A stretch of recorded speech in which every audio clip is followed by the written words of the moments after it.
validation, now I validate myself.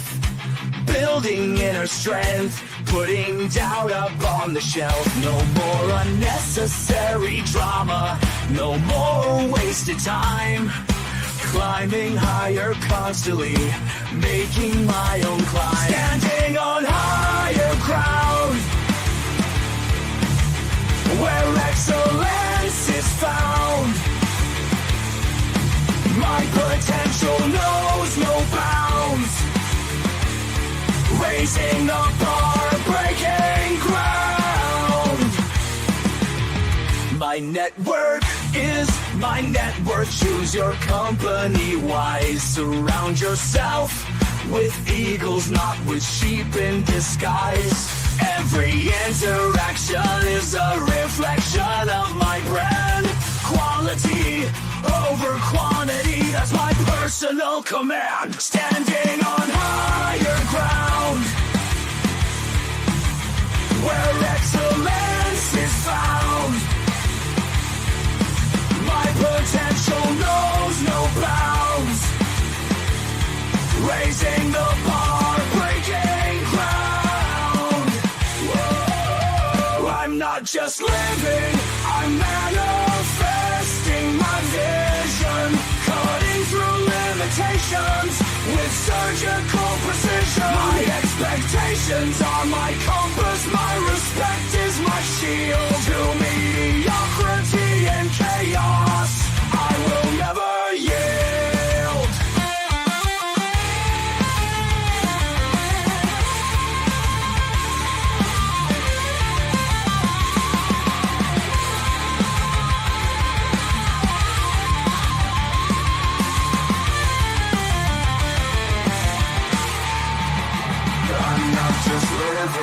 I'm manifesting my vision, cutting through limitations with surgical precision. My expectations are my compass, my respect is my shield. To mediocrity and chaos, I will never yield.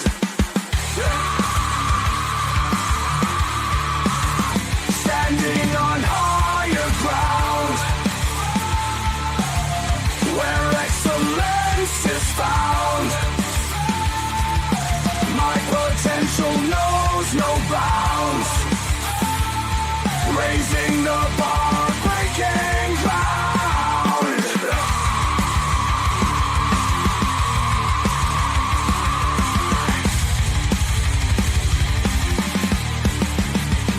I'm not just living, I'm manifesting my vision. Cutting through limitations with surgical precision. My expectations are my compass, my respect is my shield. To mediocrity and chaos, I will never yield. How you doing, ladies and gentlemen? Welcome to This and That. I'm your host, Xander, where we're talking about this, that, and everything in between. And the long-awaited discussion, we've been talking about it, hinting on it all week long, and here we are. We're going to be getting on today. Donald Trump's decision. They were just talking about it with the Trump administration last week about potentially removing or suspending the habeas corpus law in order to aid in their ability to expedite the deportation of the illegal immigrants out of the country. I appreciate you guys coming to the show. For those of you that are watching us on Twitch and Twitter, make sure that you guys follow the channel and hit the like button or click the heart button on those particular platforms. And make sure you take some time to come over to YouTube and like and subscribe over there as well, because you'll get the push notifications for the show. We go live around about the same time every night of the week. We try to start at around 10. Sometimes it's about 10:30. Sometimes it's closer to 11, but we are on every night of the week. We don't let the sun rise without going live. So understand we have a different topic every day of the week, and we talk about how things happen in this country that negatively impact our ability to make money, save money, invest money. And then we also talk about the changes that happens with politics that interferes with our ability to act and or interact so that we can make better decisions as individuals who are going to start taking first person accountability in being higher valued men. Now, this is a predominantly male driven podcast from a male's perspective. However, I come from a uniform position. So, ladies, I will be talking about things that do apply to y'all, but it is not a particularly negative directed scenario, because if you put the shoe on the other foot and you start talking about the exact same thing, you would agree. If I say it's inappropriate, it is expected to be inappropriate by most individuals, logical and rational individuals, I would have to at least say. Since we're live 7 nights a week, you know that Monday, Tuesday, and Wednesdays, we're going to be talking about politics, business, finance. And Wednesday specifically, we talk about different countries we're investing in and places to go to live.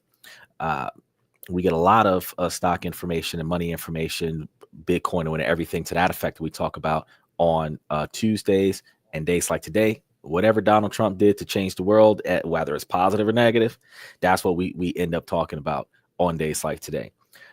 Remember, Thursday through Sunday, we're going to be dealing with social improvement, personal improvement, relationship advice, and other such situations. We're still pending a relationship coach named Sarah that's supposed to be coming through on one of the Thursdays. So as that show is still listed, it has not been confirmed yet because she asked for a delay due to some family issues. So we're going to be airing that coming soon. I do want to give a special shout out to Omni81, Red Void, Danny Steffen, Reese Martinez, Max DePoser, his dad Joe, Usman, Red Void. I already did him. Bayside, I meant to say, and Mr. Satellite. Some of the people that have shown a lot of support, as well as Mr. Pibbs has shown a lot of support on the channel over the year. So I really wanted to give them a special shout out. And as they dive in, as any of y'all dive in, because this is an interactive podcast. So if you guys have something to say, even if you're on Twitch or Twitter, if you guys have something to say, by all means, put your comments into the comment section. And if your comments are appropriate, you will see them above the screen here. Now, if your comments aren't appropriate, if they're less appropriate, they may not be responded to. And if they're extremely inappropriate, then actionable. So beyond that, if you guys want to come onto the show in real time, if you click the link that you see in your comments section, we got one in each one of y'all for Twitch. We got another one for Twitter. Well, that is reverse, because that one is Twitch and this one is Twitter. And then this one is for YouTube. It's the same link all the way across. But if you click that link, approve the mic, approve the camera, it puts you into my green room. When I see you in there, make sure you're over the age of 18 and appropriate attire, of course. We don't need any moonshines, y'all. And we will be effectively putting you up onto the show where you can say what you want to say in real time, because I do understand that there is some latency involved in the live podcast. So while your comments are going to be coming right after you heard it, you will still be receiving feed, and I will be getting it immediately when you send it. So it's going to be like a sending it to the future kind of thing, because you're catching up to the conversation.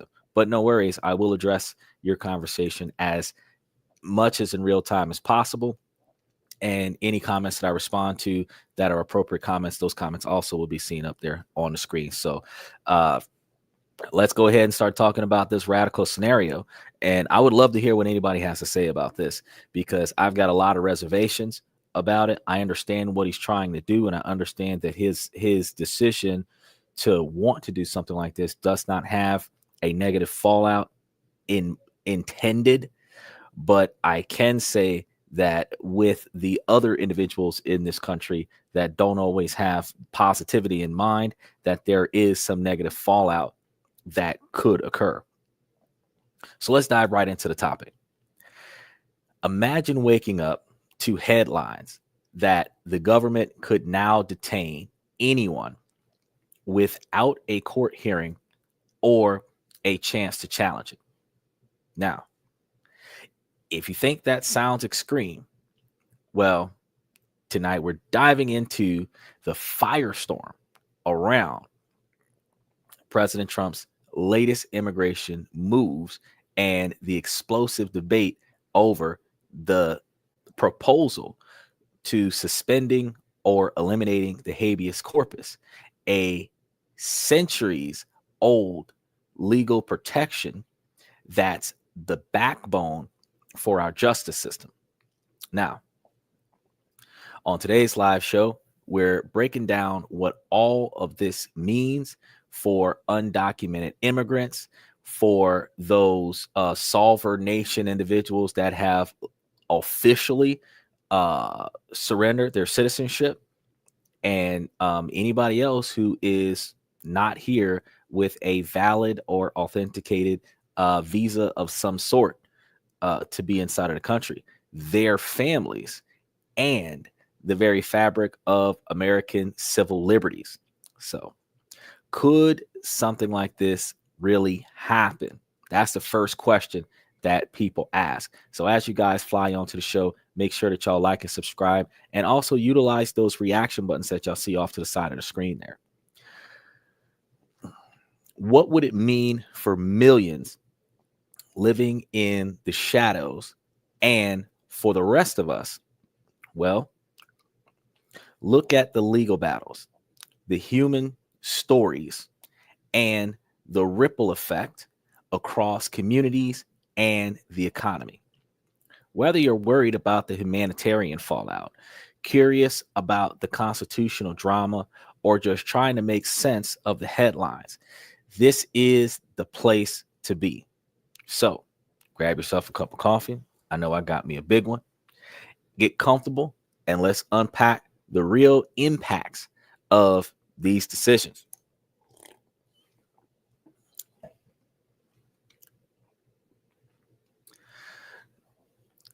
And hey, if you got thoughts or questions, as I told y'all a moment ago, this is an interactive podcast. Drop them in the comments. Whatever you've got on your mind, I want to know about it, because we can work this situation out and we can come to a discussion, because these are the things that we are supposed to be doing to stay informed and making the best decisions that we can make. So there will be updates on this as well. As this is a fast changing situation, we try to give you guys at least a weekly update. But if there's any breaking news that happens throughout the week about drastic changes that occurs, we interrupt the regular broadcast with whatever new information that we've come across within the last 24 hours. So let's get started. Donald Trump and his administration have openly discussed the possibility of suspending the habeas corpus, which is a fundamental legal right that allows individuals to challenge their detention in court as part of their broader immigration enforcement strategy. Now, I know a lot of people don't understand what that really means, so I'm going to break it down to you. So you get picked up off the street normally. So we're not talking about immigrants. We're talking about Americans right now. You were in a situation that led to the police being involved. Whether you did anything or not is not important. The fact is that the police officer or the sheriff officer or whatever decided to take you in. They put you into a holding cell. They book you. They get you in your prison gear, because it's not always the oranges, the blues, or the black and white stripes, right? They have this situation where within a certain period of time, you have the right to communicate with a public defender. You have a right to make at least one phone call, if not many phone calls, for people to post your bond and get you out. You're supposed to see a judge within a limited period of time, with the exception of holidays when the court system are closed, where they can determine your bond and whether or not you can be released on your own recognizance, or if you're supposed to remain incarcerated until such time as a decision is made as to your innocence or the lack thereof. Imagine that process does not exist. You get picked up and you just stay gone until they decide to let you go. That's the difference between the habeas corpus law and not having the habeas corpus law.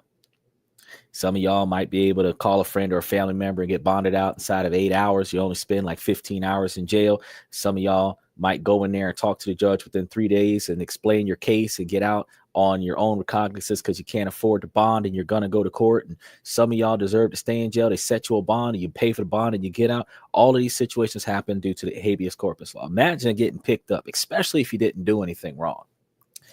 It's less than a misunderstanding. but you clearly didn't do anything wrong, but you're just gone. You're in there with those who did it, not knowing if you'll ever get out. That is the ideology of what happens when the lack of habeas corpus goes incorrectly. Now, this decision has gained urgency amidst the administration's efforts to accelerate deportation and bypass legal obstacles presented by the federal courts. I believe just modifying the law itself to reflect the fact that individuals that are not U.S. citizens should not be protected by the United States Constitution for the citizens on this land. And that would prevent those of us that are lawful citizens of the land to not be held to the fallout of what happens to those people who don't put in the effort to legally become citizens. But that was just my opinion. What do you guys think? Now, as I just explained what habeas corpus is, and I believe that particular example that I gave you guys explains why it's important. Habeas corpus is that centuries-old legal principle rooted in the Magna Carta and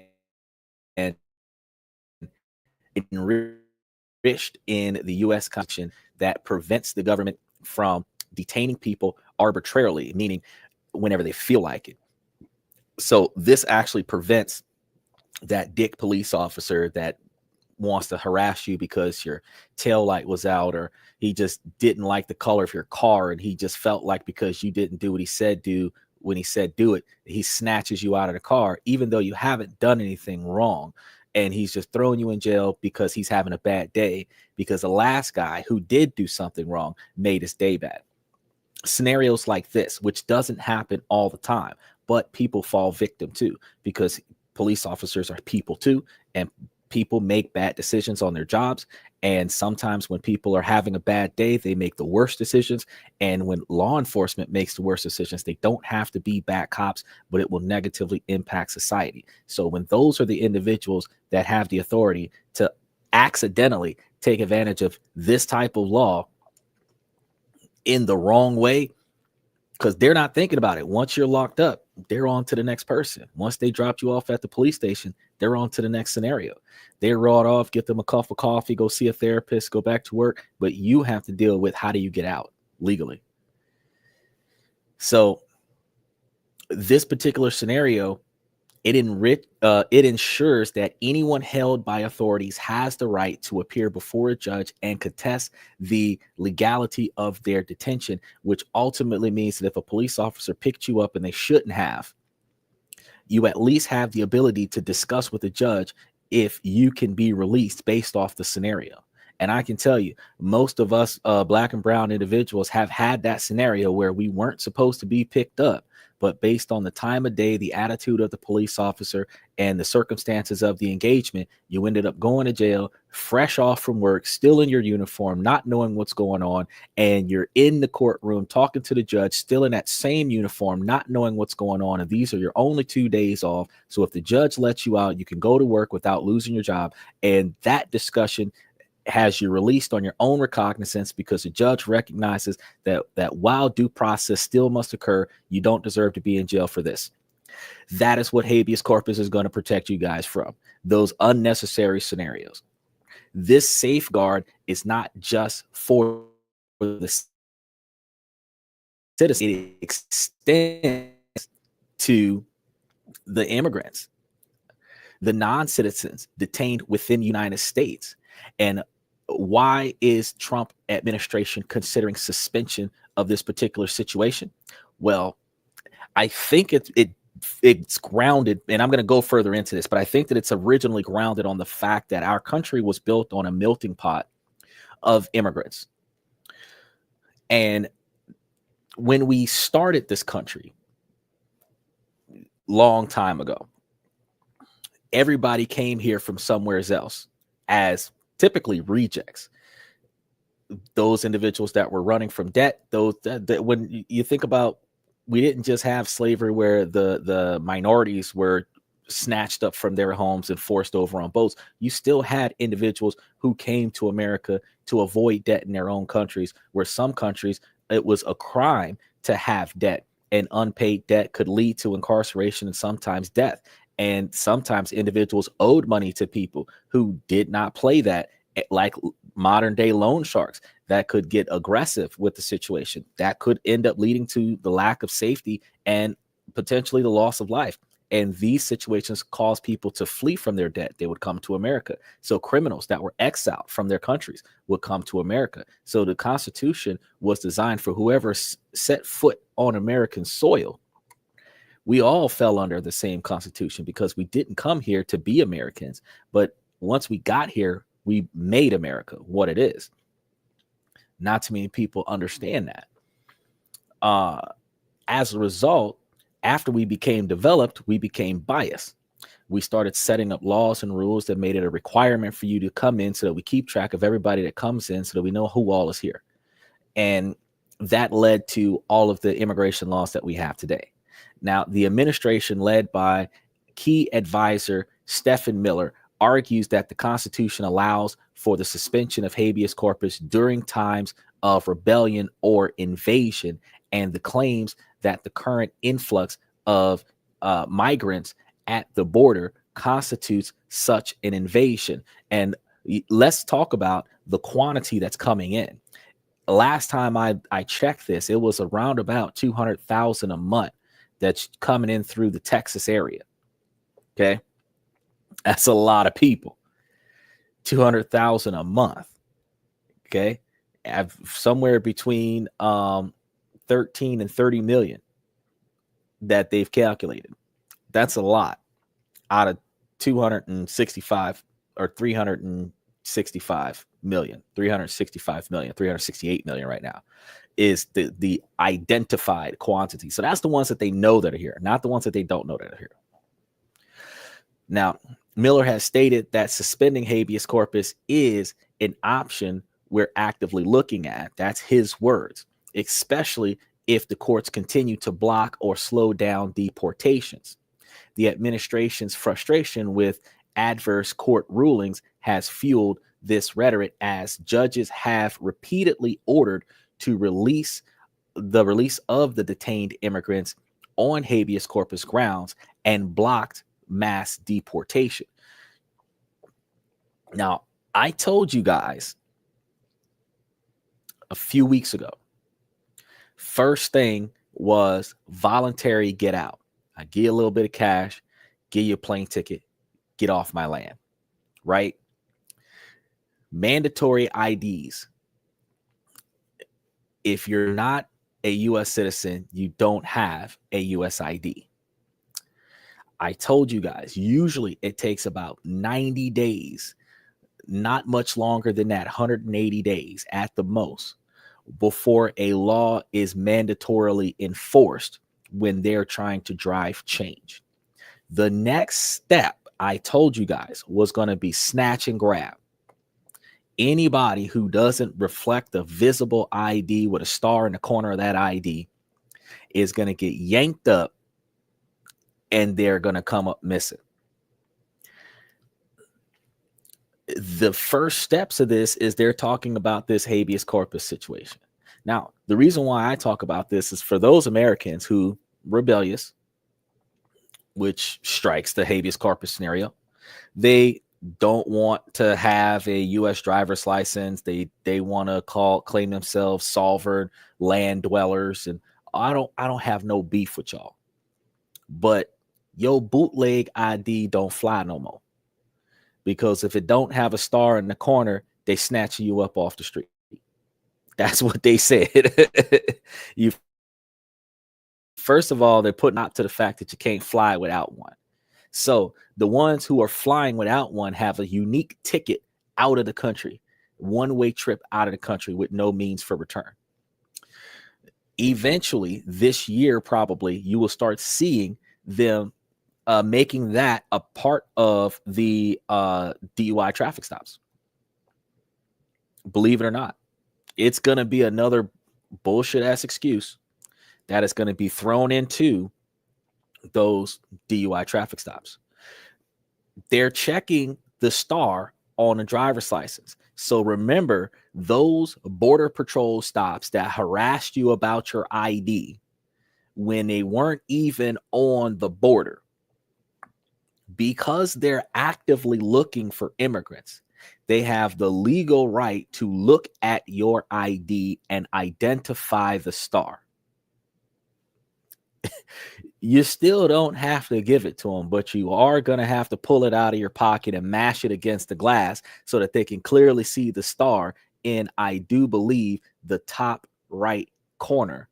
Let me double check, because I got the star when they first offered it, because I was like, bootleg. I said, I'm going to get this star because that's going to make me official. I was a kid back then. I ain't know no better. Yeah, it's the top right corner. It's the top right corner. No, I'm not putting my ID up on the screen, but it's in the top right corner. Yeah, my wallet's right next to my gun, right next to my computer. I'm a full-blooded American, I tell you. We make sure that we take Second Amendment to a new level. I strap up for the podcast just in case it goes down. Now, legal and constitutional controversy, as I told you guys before, is going to raise sand amongst the masses, because those people who have a heart that bypasses the legal framework are going to be people that may push for things that aren't backed by law because it is just the right thing to do ethically or morally.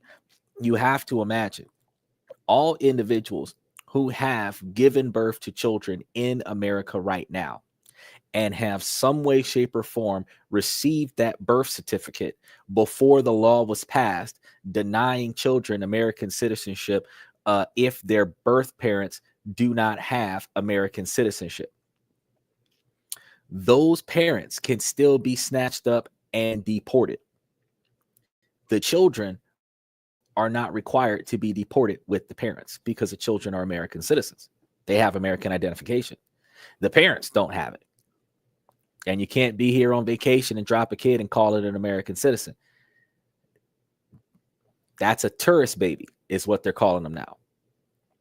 The prospects of suspending habeas corpus has sparked intense legal and constitutional debate, where most constitutional scholars agree that only Congress, not the president, has the authority to suspend habeas corpus, and only under the most extreme circumstances, such as a genuine rebellion or invasion. And a genuine rebellion or invasion back in the day used to include flaming torches, pitchforks, Rottweilers, and in some neighborhoods, long white hoods and flaming crosses. That was genuine rebellion. These days, a few million people working every day, buying stuff, paying the taxes on the stuff that they buy, some people even filing taxes, starting up businesses, and actually paying into the economy is not actually an official rebellion. Just want to point that out. How they got here is not as important as what they did after they got here. That really determines the true difference between a rebellion, an invasion, or just an unlawful immigration or migration. I personally believe that they should force some type of immigration scenario instead of the snatch and grab, because if they're pay, then they're gonna pay.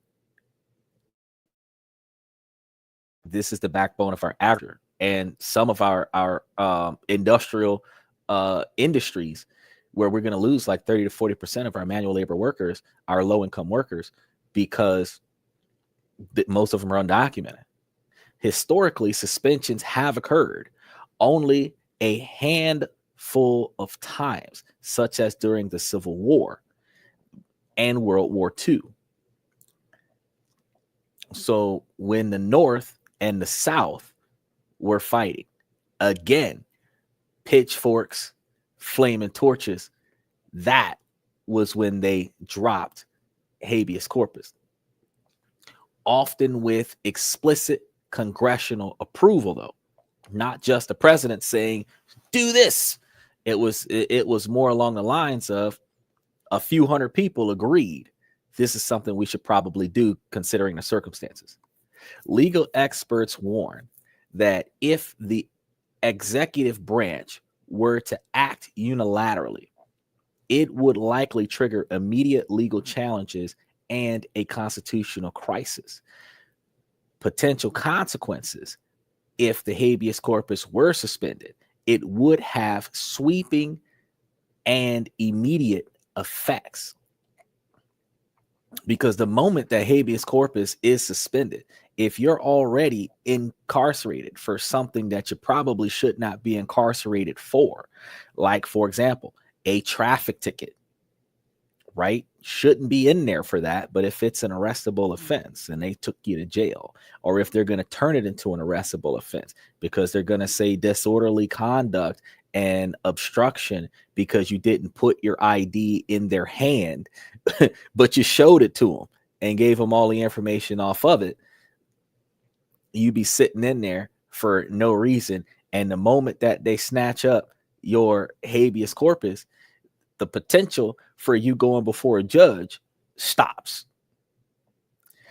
Elimination of legal recourse in an expedited fashion is something that we have a huge concern about. Individuals already detained by the government, including undocumented immigrants, could be held indefinitely without access to a judge or the ability to challenge their detention. You realize that the laws that exist right now, where they have to convict you inside of, I do believe it is 6 months for a felony, and I believe that within 90 days of a misdemeanor, something along those lines. I know that it's 6 months for a felony, but unless you waive your right to a speedy trial, those types of laws, gone. You ain't got to see nobody. Ain't nobody come to get you. Ain't nobody gonna come and visit you. No college student working on their thesis is gonna come and work on your case 10 years after you've ran out of appeals. None of that. And that is going to be a huge concern, because once it happens, how long will the habeas corpus absence be? Because when you're looking at a few million Americans, hold on, let me say that again, a few million immigrants in America being collected until they confirm that all of them or the majority of them have been removed from the country, that could be a 1 to 5 year suspension, which gives all of the Americans the fear that military state discussions that we've talked about before would give the average gun-toting American the ability to buy a lot more protection, because every time you encounter a police officer, there is a strong possibility that you may not go home that day or ever after that day during the time that habeas corpus is suspended. Because again, this is based off of discretion of the arresting officer, discretion of the military that is going to be utilized as police during the deportation of the immigrants. If they let you go with a warning, they let you go with a warning. But if they threaten to arrest, that is the end of your week, your month, seriously, during no habeas corpus. Bypassing courts is a huge concern, because the administration could expedite deportations and detentions without judicial oversight, undermining a core check on executive power. This would speed up the process of removing the illegal immigrants. Unfortunately, it could cause more mayhem at the same time. The huge risk of wrongful detention and abuse. That's one of the things that I am concerned about. The absence of judicial oversight would dramatically increase the risk of wrongful or arbitrary detentions. Americans could be in prison based on mistaken identity, political motivations, or erroneous accusations with no effective way to contest their confinement. It will lead to an erosion of due process, where habeas corpus is deeply intertwined with the principle of due process.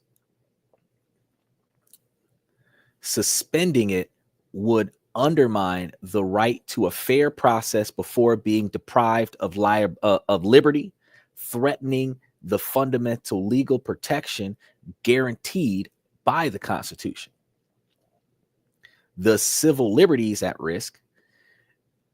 Legal scholars and lawmakers have warned that suspending the habeas corpus could have unintended consequences, including the possibility that U.S. citizens could be inadvertently or unjustly swept up in mass detentions aimed at other groups, such as undocumented immigrants. And what that's going to mean is that if they're out there after all of the Mexicans, hypothetically, Latin America will be swept up, because those that do not, if you're not after the individuals based off of their name and their identity, you're after them based off of a pre-described disposition, which is actually going to be stereotyping. It's going to be the truest form of racial stereotyping, because somebody's going to make the claim that the people you're trying to deport are going to have certain features, certain body styles, certain stature, certain dialogues, certain vocabularies, and live in certain types of neighborhoods. And they're going to go to those places, and it's going to be like NWA, where they're just going to be hamming people up and slamming people for the purpose of lawful immigration. But anybody who fits the description of somebody who should be pushed out of the country, they will end up being grabbed even when they shouldn't be.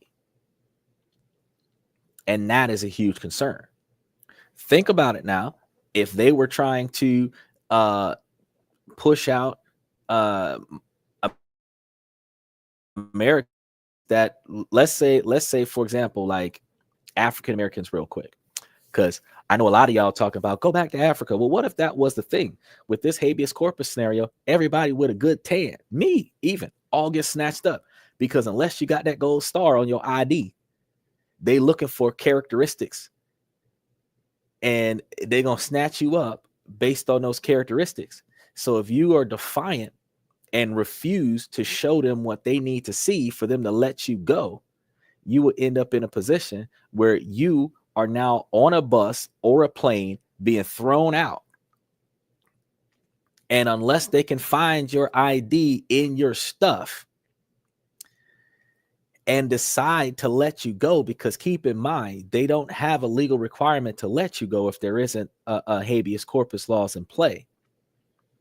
They would have to determine that, one, you are an American citizen, and two, they're not trying to charge you for treason for interfering with their ability to deport non-Americans by being rebellious about identifying yourself, because they don't care what your name is. You got to understand what's going on right now. This isn't the stop and identify law. The stop and identify law requires you in certain circumstances to tell the law enforcement officer that's engaging you what your name and date of birth is. You don't got to tell them where you live. You just got to tell them who you are and how old you are. You might have to tell them where you came from and where you plan on going if they're investigating a crime that recently happened in the neighborhood. But outside of that, that's all you're supposed to tell them with the stop and identify law. The stop and frisk law is them stopping you, identifying you, and while they have you if it looks like you have a weapon on you, they're supposed to be able to search you.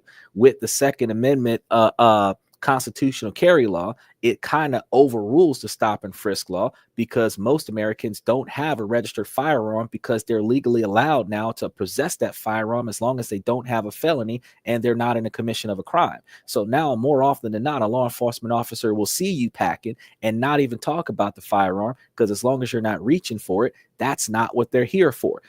In 2025, they don't give a damn what you got going on. If you don't look like a born in America American, and who knows what the hell that's supposed to look like, they're going to ask you for your ID on principle.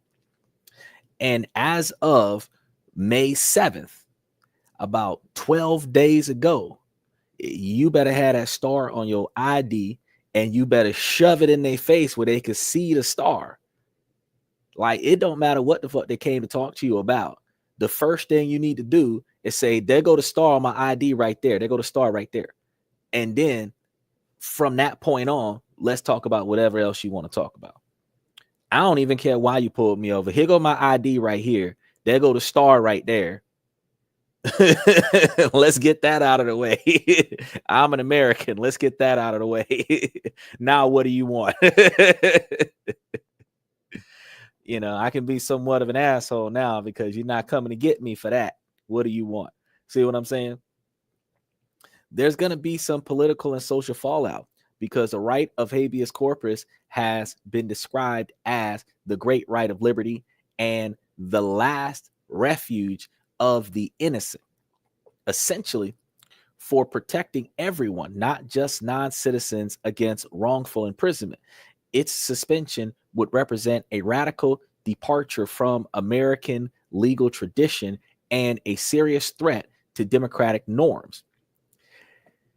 They move, or the move, would almost certainly provoke widespread opposition from civilian rights groups and some of the civil rights protesters as well, legal experts, and members of Congress, potentially escalating into a constitutional crisis that would then turn into the actual rebellion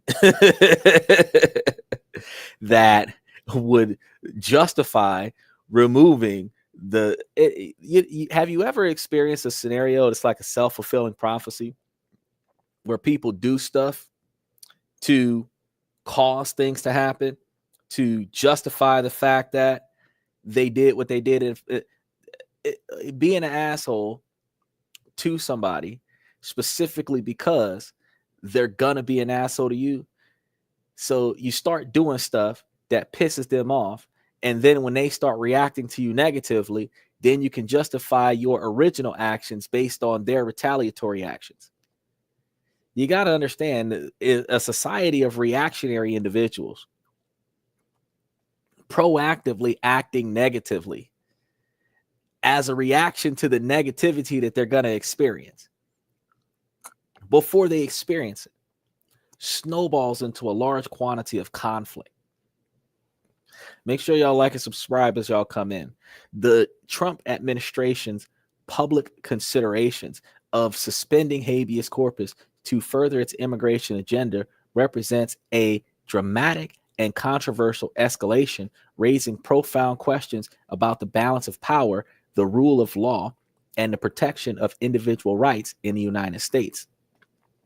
I just want to point out, hypothetically, if that habeas corpus thing were to go about, you realize that the next thing that you would see happening is home invasions. Because if in the event that they do not have a legal obligation to defend why they're picking you up, if they've got an undocumented person, and an undocumented person is not a person that they don't have on a list form somewhere. An undocumented person is an individual that has not provided any documentation for citizenship or passport or any type of residency documentation. That is undocumented individual. That don't mean they don't have you on record. They notice that most of them are here. especially the ones that are seeking asylum and the ones that have seeking refuge without putting in the effort to seek asylum. They know that most of them got here. That's how they're able to tell that 200,000 of them are showing up every month. They know where most of them camp out. The same way law enforcement knows where most of the homeless people are.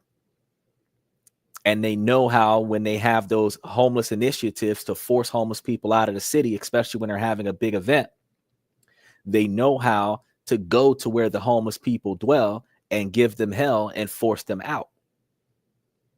Or give them a little bit of money for a plane ticket or a bus ticket and convince them to leave the city for now.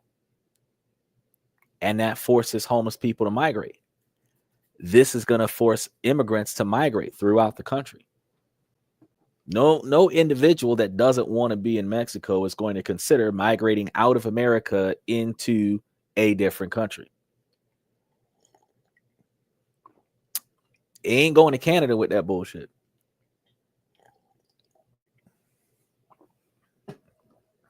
Canada's borders are open for Americans to go over there. If you guys, they're taking what, somewhere between 200 and 500,000 Americans at a time, based on, I talked about the immigration borders that they were changing over in Canada a while back, and how that change happened right around the time that Trump is trying to put out non-American citizens. American citizens were voluntarily leaving and going to Canada. I was like, wow. And I think Canada had an incentive about it. Now, I told y'all, if y'all comment, I got something. Special shout out to Bayside. Bayside, today is your day, Bayside, because I got something for you, buddy. I did one for you, and I did one for Mr. Satellite. Check this out.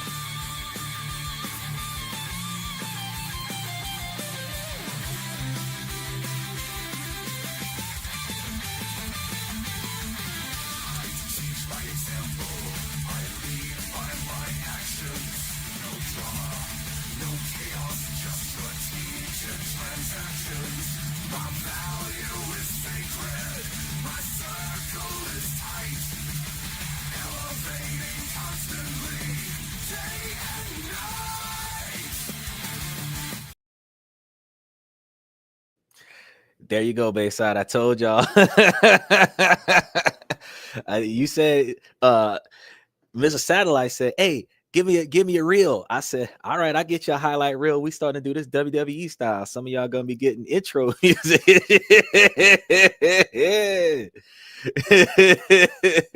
So whenever you pop in, I'm throwing your intro up there. Y'all gonna have some back-to-back intros up in here. We gonna pause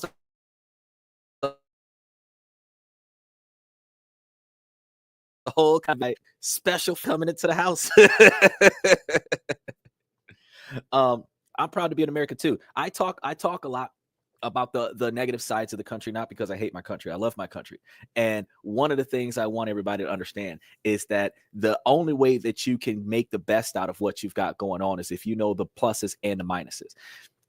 I was raised in a family where you hope for the best, expect the worst, and accept whatever happens in between. So you drive for the best things in life, but you know what the worst case scenario would be, and understanding that you put yourself in a position where you can make the best decision to aim for the best outcome. It is not about hating this country or hating the people in this country. You make this country what it's supposed to be. You make it the thing that drives you to get out of bed every day. You make it you develop the network that you're proud of, the friends that you're proud of, you encourage the family members that you want to associate with to behave in ways that you're proud of, so that you're not pissed off. Those anti-nationalist individuals are individuals that do not take responsibility for the situation that they're in. Understandably, somebody could have done you wrong, but that does not mean that the entire country is garbage because of it. what we said, what 365 million people in this country, and a lot of us are going to make mistakes. A lot of us are going to say something that we're going to say something or do something wrong that is going to wrong somebody else, and a lot of times we do it in passing, so we don't even apologize to the people that we've wronged. And while we've gone on about our day, somebody else is having a piss poor day because of the things that we've done. And this is a day-to-day basis. That's called life. Okay, so blaming a government for holding you back.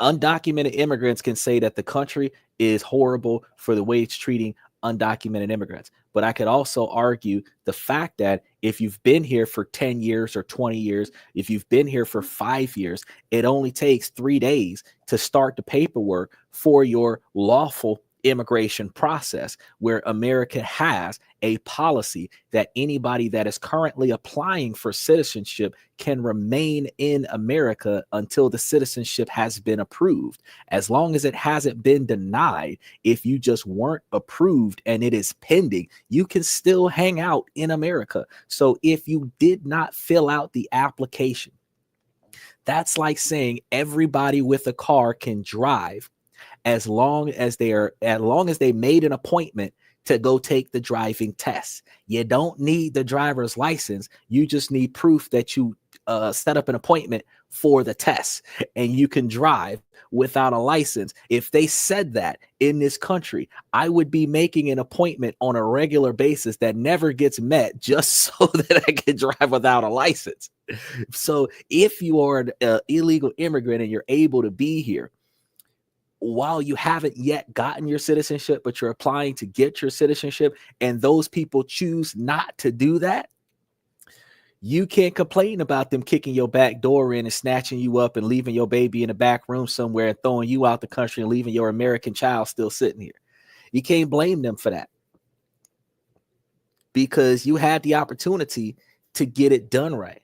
They have not banned or suspended in any way, shape, or form the lawful immigration process for those illegal documents that are still here. The only thing they're saying is that those people who are refusing to be registered U.S. citizens are being thrown out now. That's what they're saying.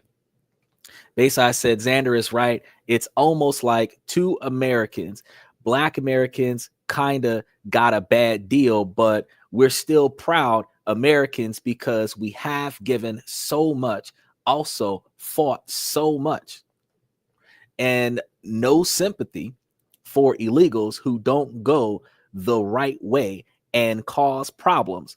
Look, it's required to have a real ID since May 7th, y'all. If you don't have it, guess what? There are consequences. And I'm going to tell you something.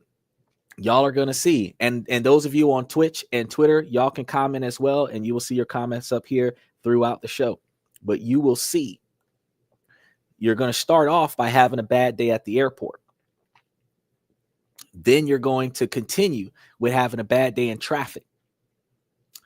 You're going to start having penalties invoked for not having that identification.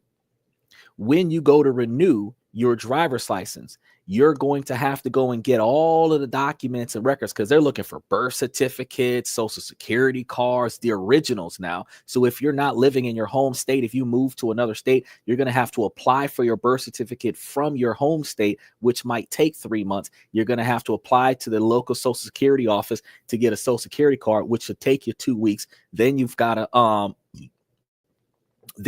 get a legal document that shows your current address.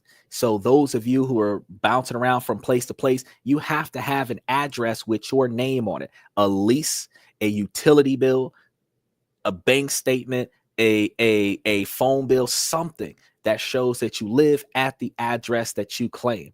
After you've gotten that situation together one time, and then I think back when I was doing it, they were asking for a second form of photo identification. So you got to have 2 IDs. And back in my day, you was allowed to have a state ID and a driver's license. Now they're making it mandatory where you either have a state ID or a driver's license. So guess what your second form of photo identification is? The damn U.S. passport or the passport card.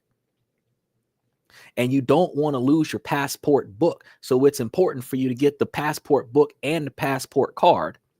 Leave the passport book in a safe place until you go to travel, and use the passport card when you're walking or doing anything that's not driving, and use the driver's license when you're operating a motor vehicle. So if they decide that they're going to stop and identify you, you show them a U.S. passport card, because all it has is your name and the fact that you are a U.S. citizen.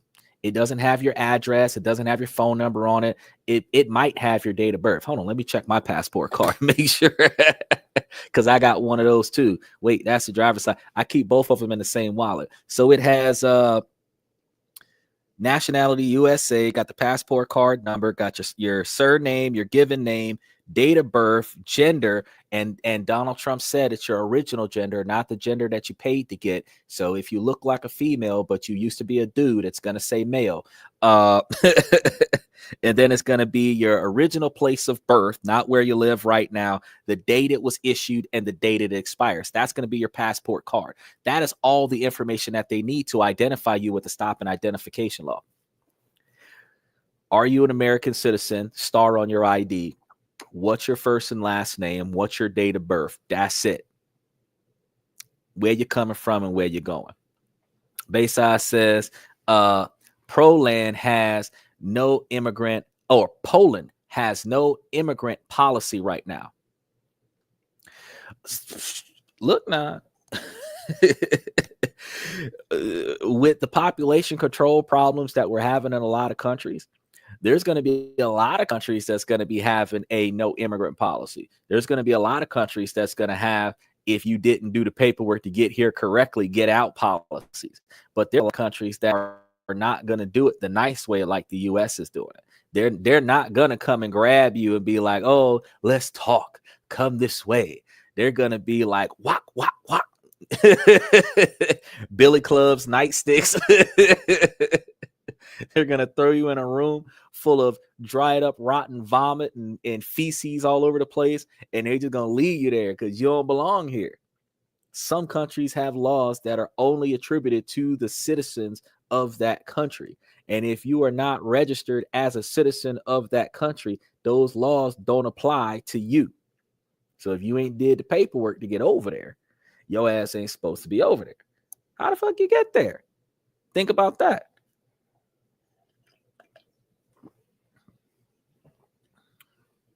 When you decide to, when you're rich enough to do this, you can afford to do it the legal way. But if you could afford to get you a boat, leave from America and sail yourself to a different country, at the end of the day, when you get there, nobody knows you there. If you parked your boat at a dock, the dock, the shipyard knows that your ship is there, but nobody else knows that you're there.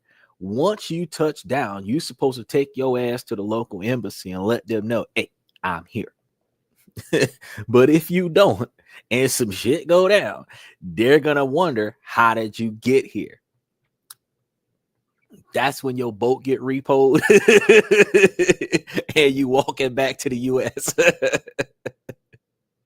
So y'all got to be careful with how y'all do what y'all do. But if you could afford to buy or rent the kind of boat that could get you to another country, or buy or rent the kind of plane that could get you to another country, you could afford to pay the cost to notify them that you plan on coming. Do you realize that, understandably, not everybody is up to no good, but individuals that do not announce themselves before they arrive are expected to be up to no good. That's truthfully what it is. So gun-toting Americans can take their guns with them to certain countries. There are some countries that have a no-gun law. However, those countries that have a no-gun law may also still allow you to travel into their country with your gun as part of your luggage, as long as you willfully surrender the gun to their local authority within a reasonable period of time upon departure. So if you're an American citizen and you refuse to part ways with your gun while you are on American soil, you're about to fly to non-American soil, say South Korea, because you go to North Korea, you're going to need that gun. And think about the fact that think about the fact that once you get there, because you have to first register the flight, notify the airline that you're bringing a gun with you, notify the country that you're flying to that you're bringing a gun with you. They're going to tell you where to go and what to do with it. And then once you get there, you do what they tell you to do. They're going to hold on to your gun while you're in the country. You can still do what you want to do in that country. Your gun is still going to be there. The day that you get ready to leave, or the evening that you get ready to leave, you go to wherever your gun is located at, do what you got to do to check your gun out, go straight to the airport, get on a plane, go back to America. You can put your gun back on the hip as soon as you get past customs. That's the right way to do it. But showing up and they don't know you there, and you got more ammunition than Jason Bourne, and nobody knows what you're doing, you're up to no good. Bayside said, looks might be a passport, bro. Oh, I got my shades and my suit on my passport and my driver's license. So this 9x11 screen that y'all are watching me on is the exact kind of photo without these headphones that my passport and my driver's license photo looks like. Black man in a suit wearing shades like the Men in Black. And ironically, because I buy similar brands of glasses, because their glasses are $1,000 a piece, so I don't go out there and go fancy. I get the basic pair and just throw some lenses in them. And I get the ones that are flex bands so that they don't break as easily.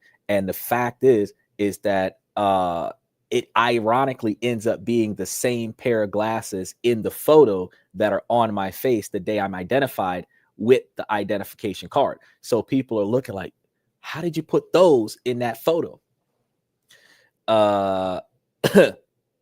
I'm not sure. So what happens is, okay, it's a medical condition. So if you have a medical exemption, they allow you to have the glasses on a photo. It's also a driving restriction because these are prescription glasses. So since it is medically required, and I'm required to have my prescription glasses when I'm behind the wheel of the vehicle, they put the glasses in the photo, which makes it mandatory for me to have the glasses on my face when I'm driving my car in the middle of the night. And it makes so it's rare for them to see.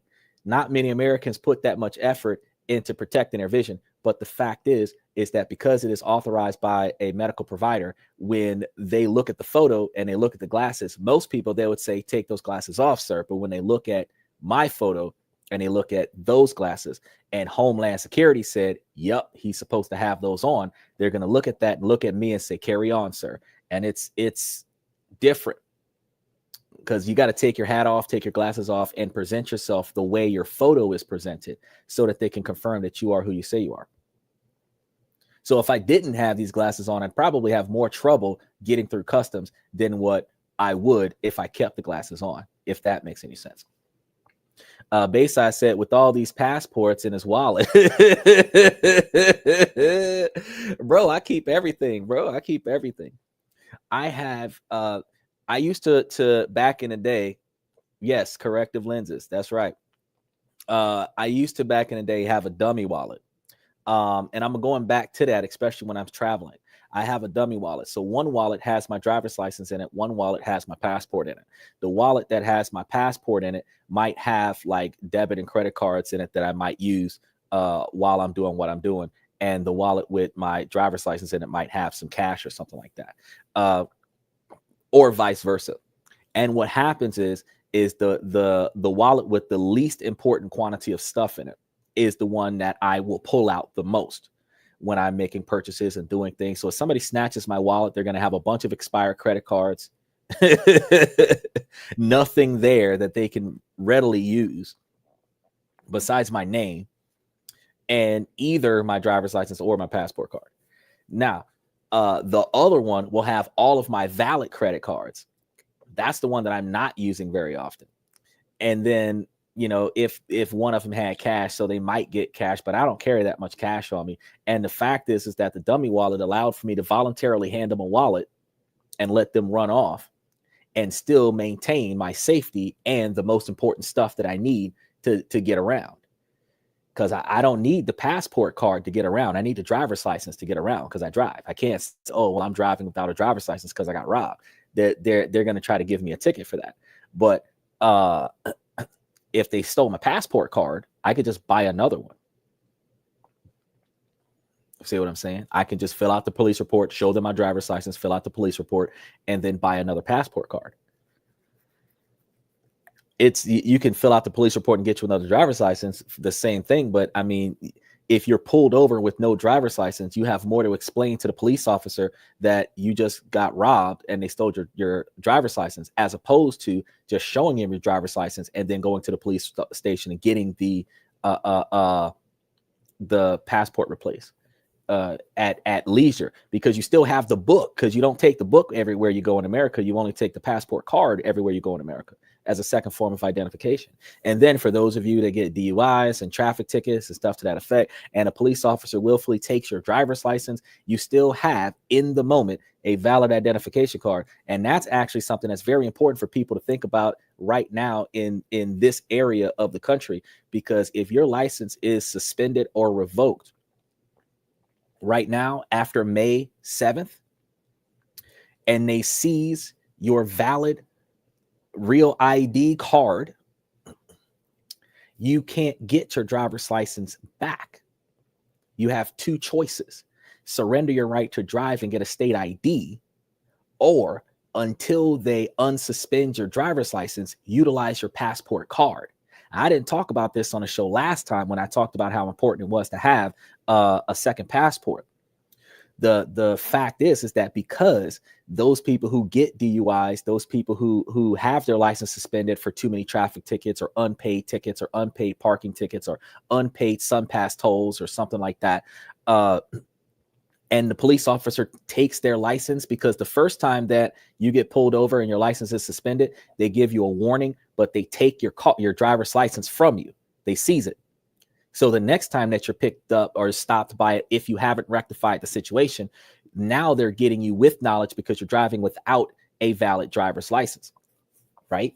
Because your license has been revoked or suspended. So in those situations, if you're right now that they're deporting people who don't have that real ID card, if they snatch your real ID card because it got suspended or revoked, you need to still have that backup passport card that shows that you're doing good in this country. So even if you're driving on a suspended, at least you'll get a couple of tickets. But they're not going to put you on an inner tube and sail you down the Mississippi on into the Gulf.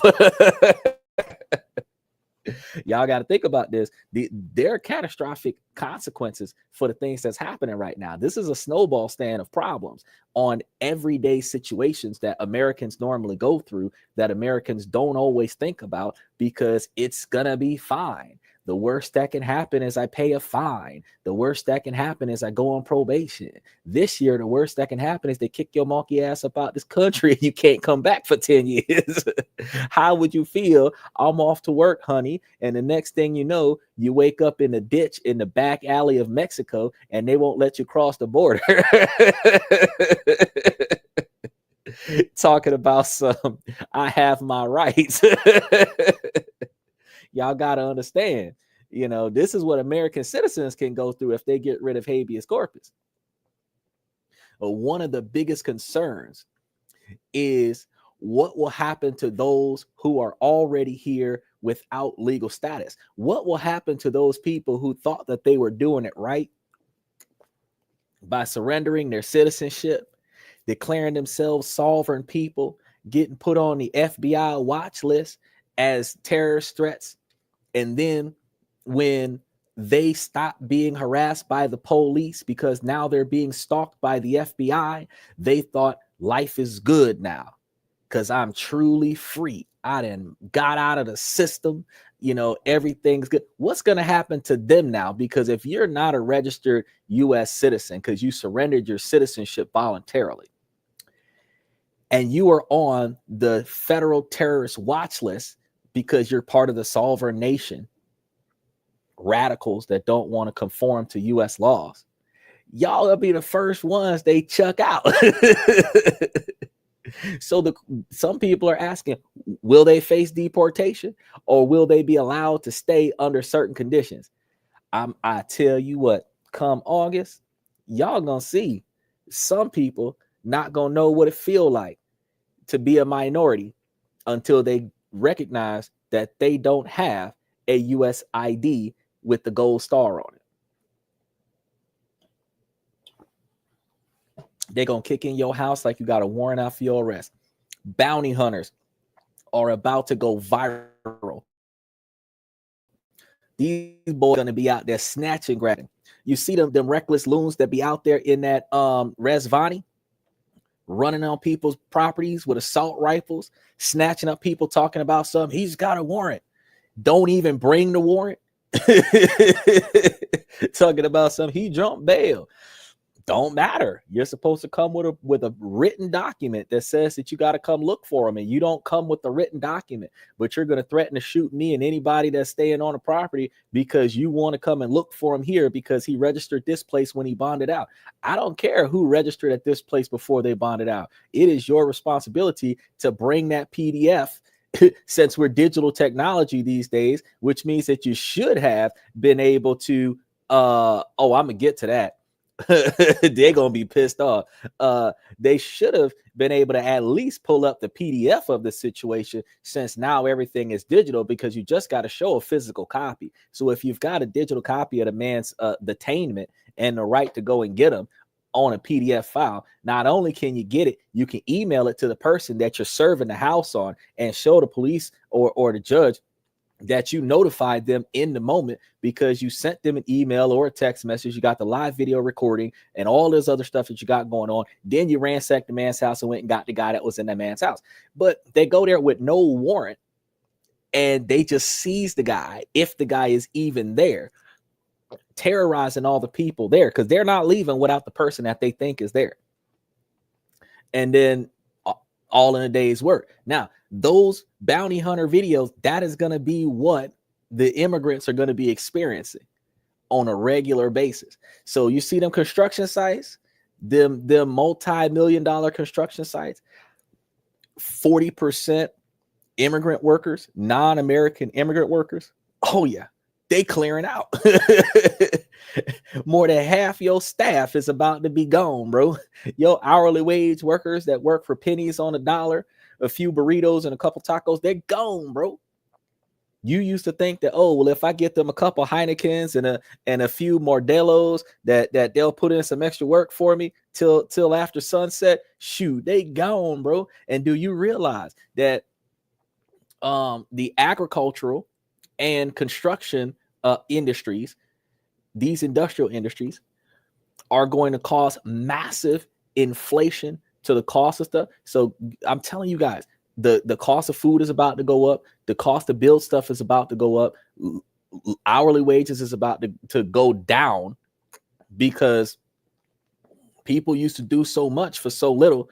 So many people are going to be demanding top dollar. But what they're going to do when they're not replacing you with a machine, what they're going to do is they're going to make you do the work of 10 people for that $20 an hour. And they're going to give you a production contract. And their production contract is going to be one, minimum wage, and the incentivized living wage if you can do the work of 10, 15, 20 people. Whereas Latin America, Mexican Americans can slide in with no problem, and all they do is work. So they don't care what they get paid, because they can work together as a group and come up, where Americans are individualized and we don't have the mentality to partner with somebody else to stop struggling. That's the main reason why we have so many individuals that are only in bad relationships, because the partner is going half on the rent, but we can't find 4-5 folks that we know that we could all come together, live in one 5-bedroom apartment, pay 1/5 the cost to stay in that 5-bedroom apartment, and pay 1/5 the cost of the standard of living to be in a nicer neighborhood. And then come to find out that if we take the extra money that we're not spending on that apartment, we could build what I told y'all before. If each person is putting in more than 80% of their income into a stock, if each one of these individuals is making 40,000 a year and 5 people come together, and the standard of living that they're living at is a $70,000 a year standard of living, and everybody put up 1/5, the rest of that money could go into making themselves millionaires inside of 10 years. Find you 5 people, you and 4 other people, get together and make yourselves millionaires just by investing. We went through all the stuff last week and the week before, and the fact that no 2 Americans, that especially broke Americans, have the mentality to partner up and make money for themselves. They are willing to struggle together. They're willing to suffer together. They're willing to complain about misery together, but they're not willing to build up together. So when you look at how the Latin culture, the Mexican American and all this other individuals that are willing to come here, and 40 people in the house, 20 people to a vehicle, you know what I'm saying? 15 people to a shopping cart, and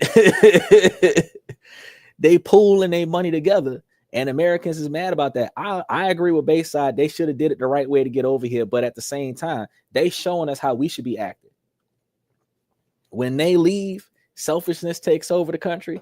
Expensive is going to be even more expensive.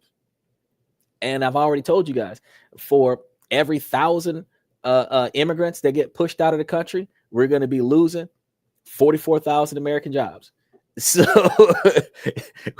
we're going to have a 44% decrease in low income wages and 40% decrease in blue collar work, because the individuals who pay taxes and don't file taxes are going to be chucked out of the country. And all that's going to be left are the people who file taxes or evade taxes. And when they file taxes for a deduction to get their money back. And they evade taxes because they don't want to pay no money. But if they don't report nothing, they don't get got for nothing, because it takes the IRS up to 10 years to come and look for the money that you didn't pay them 10 years ago. So if they don't remember your name, they don't send you a notice saying, hey, you haven't filed recently. If you hadn't gotten a letter from the IRS this year that says you have not filed your taxes, it ain't like they looking for you. They got too many people to calculate right now, people and businesses alike. They're not keeping track of everybody who don't file. But when your name do come up as somebody who has too much money being reported under their name, but they ain't filing nothing, that's when they're going to say, hey, I think we need to audit you because you're making too much money. But that's going to be a scenario where you not making, because think about this, for those of us that start off with the investment platform, if we're making, 10, 20,000 a year, we still poor. If somebody's reporting like 10, 20,000 a year worth of income, and that's all the income that's being reported under their name from a third party source, the government's probably going to look the other way on that situation, specifically because that's probably all you got. And they would have given you a refund on that anyway. Yeah, you are entitled to penalties, but at the same time, they're going to look at that and say, he ain't got enough for me to go after him, because what we going to do? Take his last. They have exemptions for that. But when you start making a few $100,000 a year and not reporting that, they might come after you like MC Hammer and say, hey, you ain't been filing. Now you start hitting them 7-figure numbers. You start hitting 60, 70,000 a year of profits. You might want to start filing. But I mean, if you ain't making that much that can be said about, you know what I mean, then they don't really, because people usually file once every 4 years in some situations. Some people don't file every year because it's a requirement to pay taxes when you spend money and when you work, because they're forcibly taking the money from you. But it is not a requirement to file. It's a requirement to file honestly. If you choose not to, or if you forget, they're not going to kick your dough down and start walking out with your golden toilet. Bayside said Black Americans were being disrespected by all immigrants. bro, Black Americans were one of the most racist groups of individuals when immigrants were being treated like garbage. I was so disappointed at the Black folks when they was acting the way they was acting, because I'm sitting over here like, bro, we was treated like garbage up until like 2015. And you're telling me that now y'all gonna act like this to those people just because they the last ones here? This make no dang sense. We done had over 100 years of being treated like shit. 12 generations of people being treated like shit just because of the color of your skin. Now you're sitting over here behaving the same way to another group of people because they just got here. What the hell? You should have been the Black Americans should have been the nicest group of people to illegal immigrants, not because they were illegals, but because they were different. You know, we were treated bad because we were different. They're being treated bad because they're illegal and they're different. And I'm just like, bro, outside of the illegal side of the situation, it's like, bro, some of them ain't had no other choice according to their situation, and they just came here because they came here. And I still believe once you got here, you should have started doing the right thing. But you know, I don't like the way they treated the minority groups. We're not minority by number. Black Americans are not minority by number. We're minority by authority, because we choose not to take authoritative positions in this country, not because the country prevents us from having authoritative positions. But all minorities should be able to find a way to work together the way we built that Black Wall Street and make ourselves successful and teach ourselves and teach our children and teach our children's children and build legacies and build lineages and have generational wealth and generational knowledge to share with those who don't have generational wealth, so that they can be first generation generational wealth, so that we don't have a continuation of generations that are depending on a country to feed them money, when you understand that the government is currently stopping those government programs. It's going to be harder and harder for you to get on those programs, and individuals that are on those programs are going to get the bare minimum, and that bare minimum is going to depreciate over time, not necessarily because they're going to reduce the quantity of money that they're going to give you, but because the cost of inflation is going to far exceed the dollar value of the money that they're giving you, which means you're not going to have as much money to go around as you think. So being financially independent of your country is more beneficial to you than being dependent on your country. It ain't about being American citizens to get out there and ride the wave. It's about coming out here and living a dream of building a career or finding a good job, and then building a life to start up a family, so that your career choice or your family choice or your family business supports the standard of living that you guys want to live comfortably in, and then you enjoy life with your family. That's what the American dream was about. It was about the freedom to be Karen and piss people off. It was about the freedom to flick off Karen, curse her out, and walk off. It was about the freedom to triple park your car and be that asshole. We can't nobody find a place to park because you got 38-inch wheels on your Bigfoot and your vehicle needs 2 parking spaces. That's what the American dream was about. You know what I mean? It wasn't about just coming here and slaving for somebody else. But as Bayside said, Middle Eastern, European, Asian, and Latinos supposedly all disrespected Black Americans. So he's like, Bayside says, let's keep it real. The only difference is that we are American. And that is true. That is true. We're all American. We are all American. And instead of us behaving with a higher level of self-respect and self-dignity, we put a lot more effort into devaluing and degrading other individuals instead of boosting them up and empowering them and showing them the right way. Now, I understand that there are people who are going to deliberately stand, that there are some people who just don't know what the right way is supposed to be. And that's one of the reasons why they are struggling with getting the things that they need. So not all the time are people being difficult for the sake of being difficult. There are some situations where individuals are just not knowing what they're supposed to do, not knowing where to go, and they're afraid to ask for help because they know that if somebody finds out what situation that they're in, the wrong person will tell the right person and they'll end up in trouble. So they'll prefer to stay off the grid before they are found on the grid, like the Matrix, Mr. Smith. So the potential consequences of these policy changes are far-reaching. And for instance, families could be separated if some members are deported while others remain. We're going to have situations where husbands who managed to get their citizenship, but the wife didn't get hers, or the wife figured out how to file, but the husband did not have time because he was at work. Situations where the child might get deported because the parents got citizenship, but they forgot to do the same for their child. They forgot to register their child. And believe it or not, you would think, oh, who wouldn't register their kid? Well, some people don't do that. You have people who have if your child is born in a hospital, it's going to end up with a birth certificate.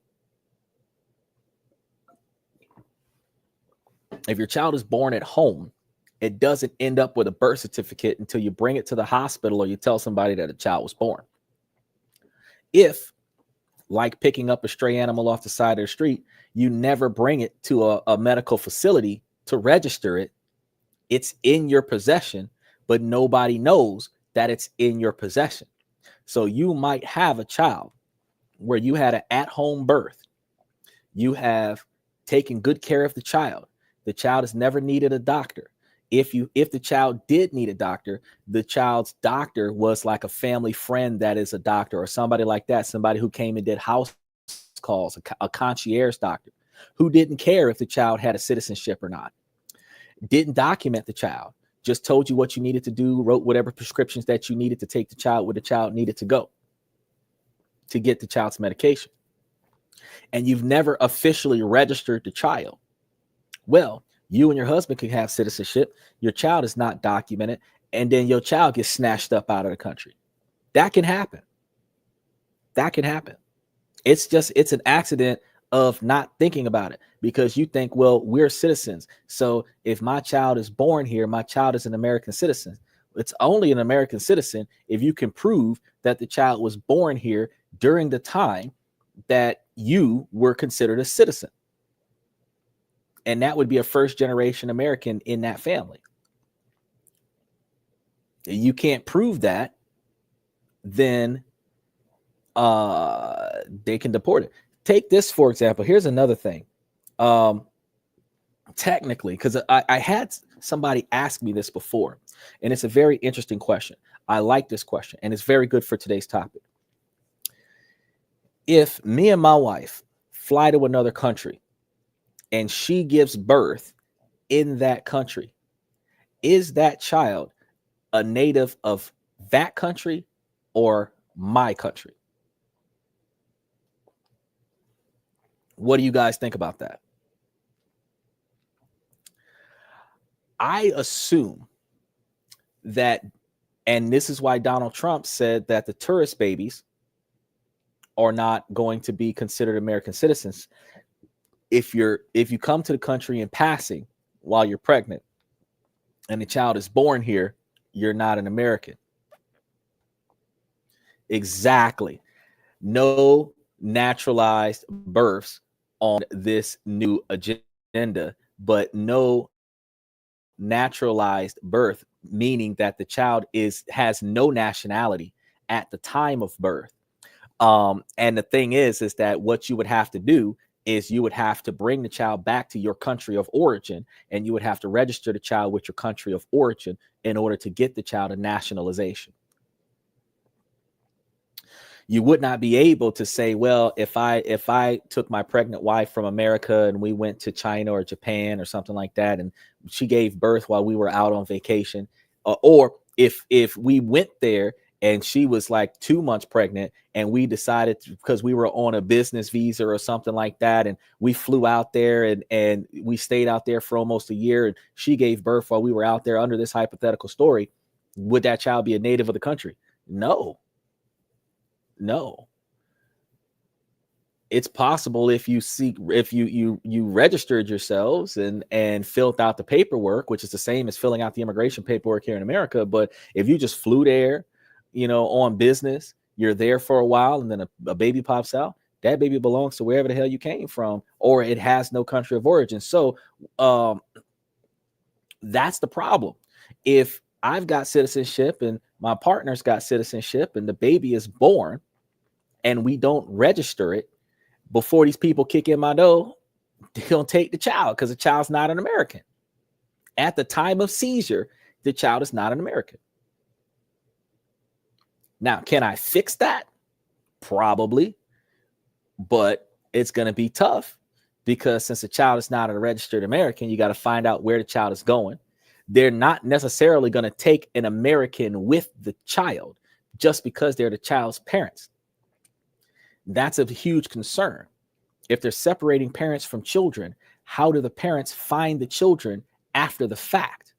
They're only required to take the illegals. They're not required to take the parents of or the child of the illegals. So just like in a drug raid, if they kick in the door and they're only coming after the people who got warrants, everybody else keeps their face in the dirt until they take whoever they came to take. And when they leave, they're only leaving with the people that they signed to take, and everybody else stays there. So they took your baby, your baby gone. They took your husband gone. That's how this is gonna happen. I told y'all it should get dirty like that right around August or September. I told y'all that. I said because it's gonna take the next. They just did the real IDs about 12 days ago, 13 days ago, and then it's going to be about 90 days from now, right? So June, July, August, I told y'all 90 days from now. So about August 15th, the real IDs is going to be in full. The real IDs have been in force since 2005, but the real IDs on top of the immigration deportation laws is going to be in full effect because they didn't already offer get out. And if you ain't got out by July, come August, drastic actions is going to occur.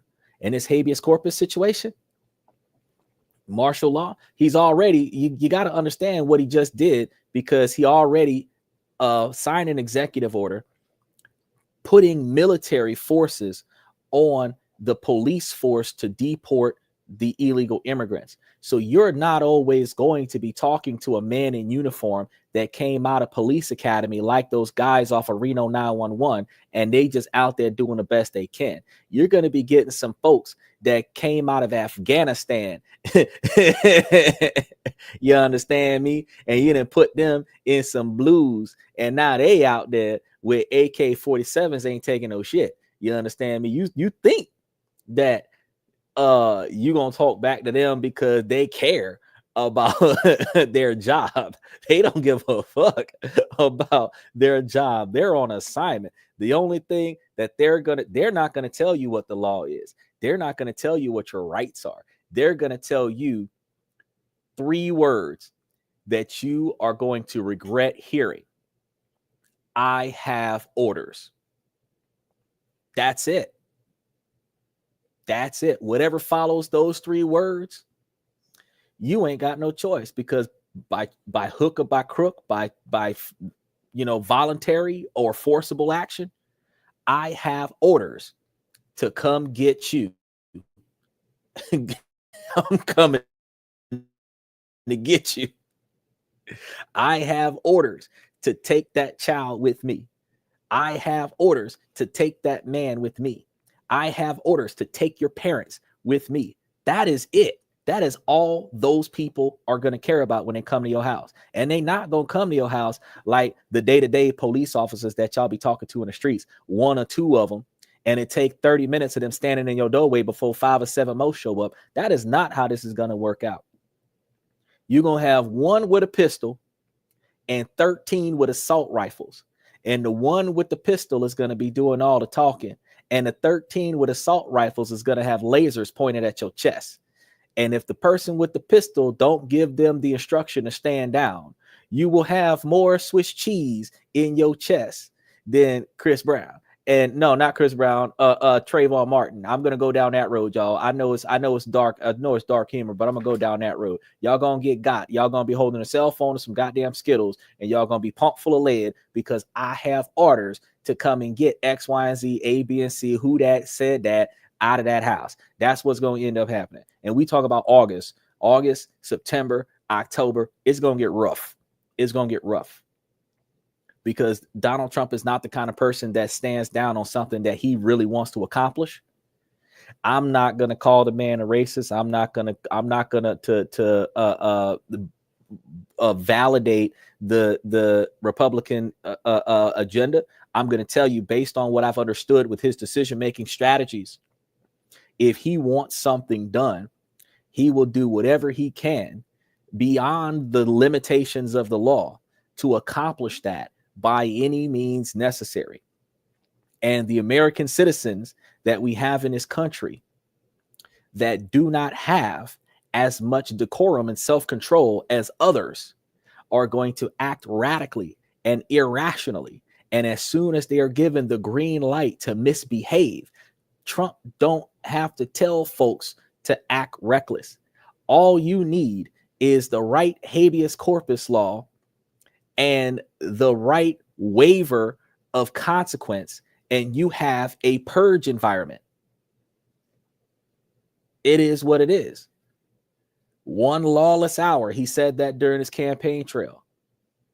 One lawless hour, one lawless day, one day where law enforcement can just do whatever they want, however they want, with no consequence, and everybody else will get in line.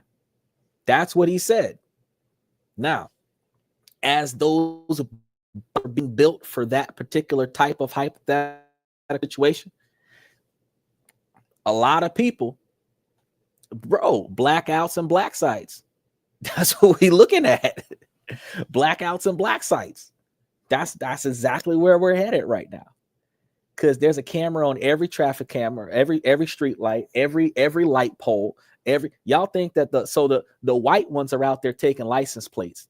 The big white boxes that's behind the cars, they're taking license plates. The small white boxes and the small black boxes on the lights fixture across the road, they're getting facial recognition software. So they know where you're at and where you've been, because they keep track of your license plate for up to 6 months, the last 6 months. They also know who was driving the car because they have a front line shot of the driver in the vehicle when they took the photo of the license plate on the back of the car. So every time you cross an intersection, they know exactly where the hell you are. That's why they don't want you to have tinted windows on your front windshield. With these glasses, I can get tinted windows on my front windshield. I just have to go to the department and show them an updated prescription and put in a request, and they'll give me a document that says that I can do that. But in doing that, I'm going to get pulled over just because the windows are tinted. So as soon as they light me up, the first thing I got to do is show them the star and show them the certification that says I'm authorized to have the tint on my window. I don't even want to talk to you. You pull up, I got to roll my windows down enough for them to see inside the car and give them the illegal visual search so that they don't shoot me and say, hey, I got the star. I'm a U.S. citizen, and the Department of Motor Vehicles gave me the legal authorization to tint my windows as dark as I want them. Once they verify that, I'm free to go. Don't cause no trouble. Now, we in the wrong year to be disrespectful to police officers unnecessarily. Now, that don't mean that you allow them to talk to you any kind of way. But that also means that you can't be acting hostile, because what y'all don't understand is the removal of this habeas corpus law instantaneously forfeits your right to reasonable due process. So if you piss off the right cop, go to jail today. Today's Monday. They remove habeas corpus on Wednesday. You were supposed to see the judge on Thursday. Bet Thursday morning you're not even on the docket, because they ain't got to let you go. They don't have to do anything. The warden doesn't have to bring you to your court date, because all the laws revolving around your reasonable due process just stopped while you were still in jail. That's the shit that so communities are also worried about the economic impact as many immigrants contribute to the workforce and the local economies. There are also concerns about the humanitarian implications because just like I told you, this shit could get real. Some immigrants are fleeing violence or persecution in their home countries where they did some stuff they ain't had no business doing, and they're probably going to get strung up for it. And if you stay in America, you're going to get strung up for it. Removing them could put them in harm's way. Staying here is going to put you in harm's way. The policing, the policies being changed include a recent executive order aimed at strengthening border security and increasing the number of immigration judges. Additionally, there have been efforts to limit asylum claims and tighten criteria for immigration.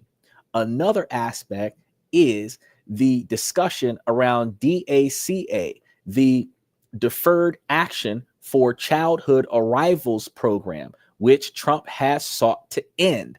Now, that program was about them thousands of children that was in that, I think it was a Walgreens or Winn-Dixie parking lot, fenced in, just living outside. They finally got all them children out that parking lot. And now that program is going to end. This program allowed young immigrants, often brought to the U.S. as children, to remain in the country without fear of deportation. Not no more. Trump has been quite vocal about his stance on immigration, once stating that his policies would be tough but fair. A key moment came when he said, "We're going to change the rules and we're going to change them bigly." This statement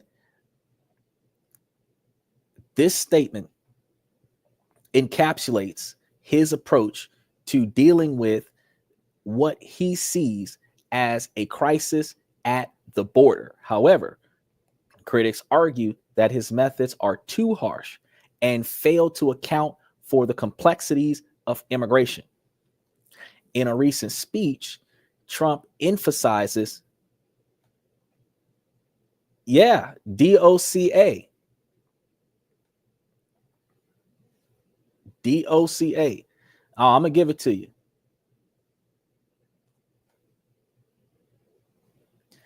I'm going to put it in y'all comment section so that y'all can see what I'm talking about.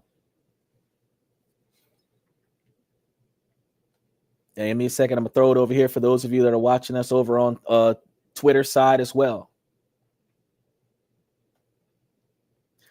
DACO. I'm sorry. I said DOCA. DACO. The Deferred Action for Child Arrivals. Okay. The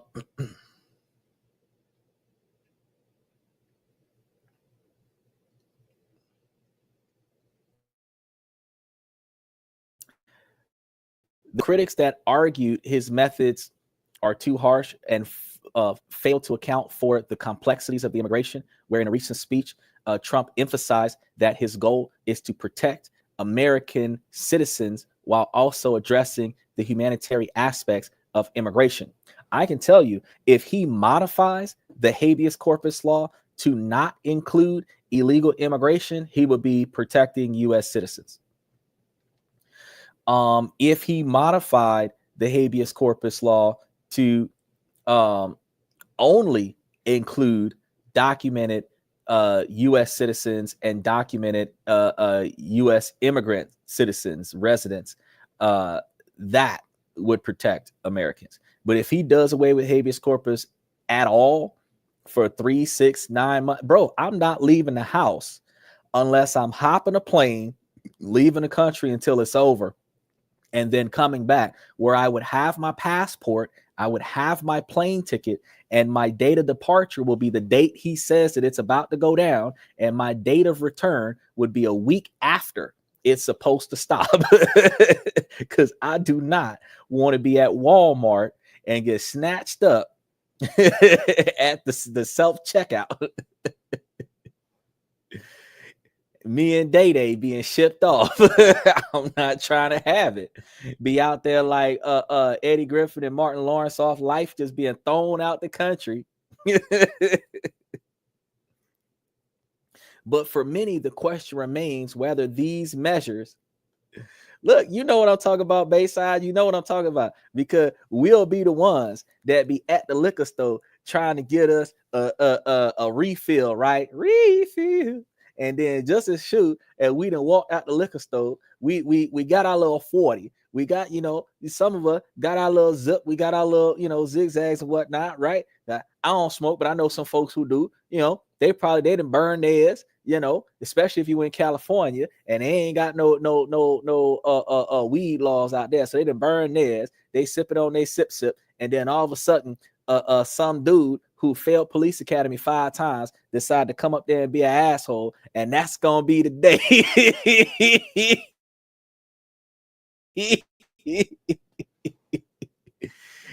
where you and your homeboy looking at one another like, just like a birdie. I just want to fly away. But you can't go nowhere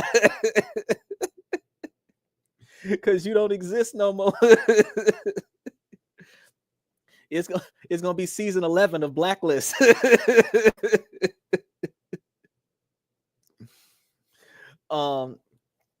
A lot of people are concerned if this will effectively address the root cause of immigration.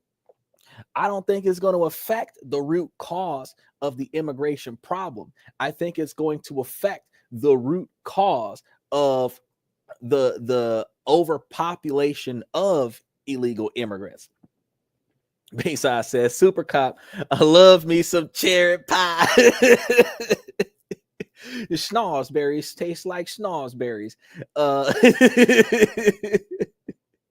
But you got to think about the fact that while it's gonna reduce, it's not gonna make space for Americans. It's not gonna redirect the asylum funds to the homeless population that we have in America. If Donald Trump was saying, hey, I'm going to do something for my American people, I'm going to deport all of the illegal aliens and then utilize that asylum resource that is being set aside for unlawful citizens in America and redirect that to lawful citizens that are struggling to get by, that would be a miraculous thing to do. He ain't doing that though. It'll free up some resources, and them resources are going to be redirected towards someone else. But do you think that while the asylum laws that a lot of Americans believe was unfair because they were providing shelter and food and clothing to people who broke into the country, but they put in jail Americans who had a bad time, the same way these people had a bad time in their home country, they having a bad time in the US. Now they sleeping on the sidewalk and they being thrown in jail because they ain't got nowhere else to sleep. They building furniture outside with spikes and rails, and they call it what was the term for it?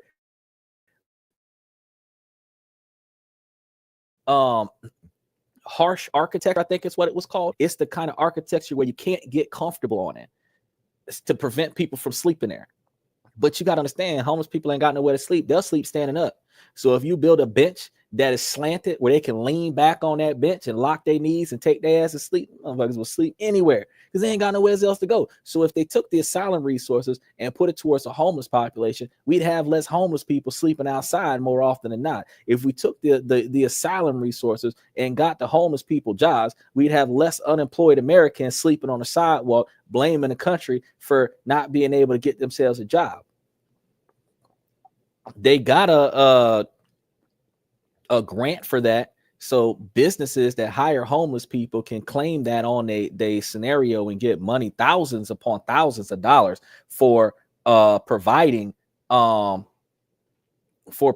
jobs to former inmates, homeless people, building for real estate investors who build halfway houses and rehabilitation centers. Like there's like large quantities of money set out there for those people who stopped being selfish and made their money off of doing stuff for somebody else. But that's not the American way. The American way is not to get paid to help people. The American way is to get paid off of somebody else doing work.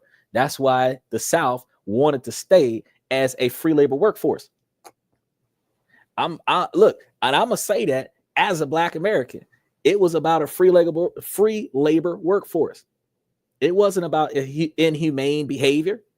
It was about all I got to do is pay for the cost of the crop. But what do you think?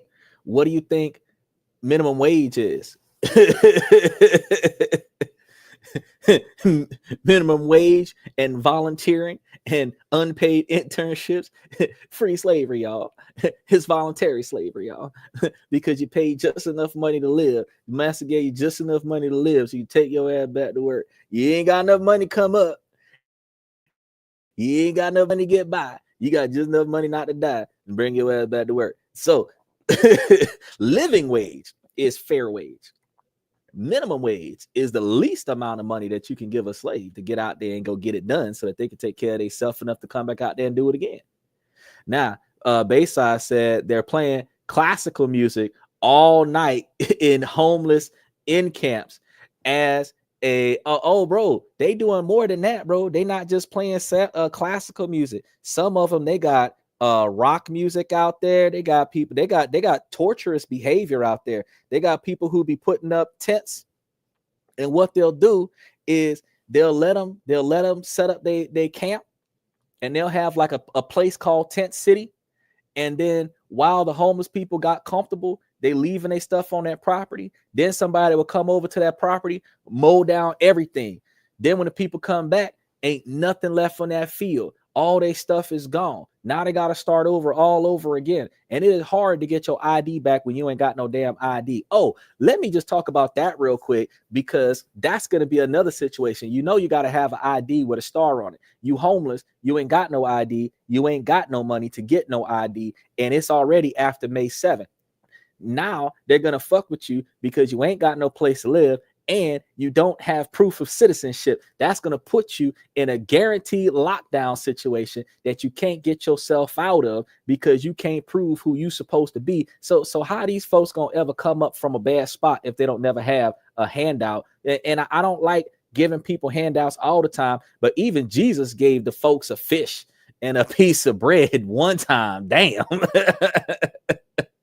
Damn, you can't help a brother Ali one time. We always giving 10% to the church, but if we gave 10% to some of these folks on the sidewalk at least one time and try to get these folks up off the sidewalk, I mean, the millions of dollars that it costs to build a church, we should have some homeless communities out here right now where motherfuckers wouldn't be homeless right now, because a church is supposed to be a storehouse. It is not supposed to be a multi-million-dollar entity. It is supposed to be a storehouse, and that storehouse is supposed to be storing resources for the community. So why is there a homeless population around any given church anywhere in this country when ain't nobody sleeping in the damn church? Church can house a population of 20,000 members, but you can't put up 2,000 beds when you're not having service. What the hell? Come as you are, but you can't come dirty and smelly. What's going on? I don't understand that. Bayside said now Section 8 might get changed. Oh, Section 8 already got audited by Doge already. The Department of Efficiency, they already went over there and audited Section 8 and got some money back off of Section 8. That don't mean that they're gonna do nothing with it, because that Section 8 list is like 5 or 10 years long. The only time you benefit off of a Section 8 situation is when you are able to end up in housing while on the voucher list. And then the landlord notifies the housing authority that you qualify. That's it. That's it. Outside of that, nothing. Nothing. Now, to recap, Trump's policies aim to enhance border security and enforce immigration laws, making things more strict for the average individual. So y'all out there being assholes by Border Patrol when they checking freaking IDs, you better show your dang ID. You ain't got to say nothing else to them. You just mash your ID to the glass and let them look at that star so that you can drive on. sitting over there trying to feel powerful one day, talking shit to the guy that could have shot you because you're an American.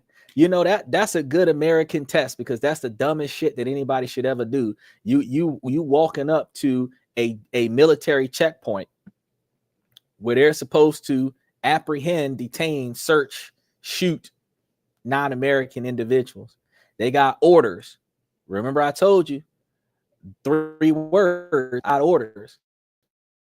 Now they got orders to bust a cap for lack of cooperation, right? They got orders to bust a cap for lack of cooperation. You're gonna pull up with your whip and your YouTube video, your TikTok video, your Twitter, whatever, and be one of those First Amendment guys. And I got rights. I shouldn't have to do this and I shouldn't have to do that. Well, look, you got a First Amendment right to stand on the sidewalk and record, but they just made an executive order that you gotta have American identification at all times, which means that you gotta show it.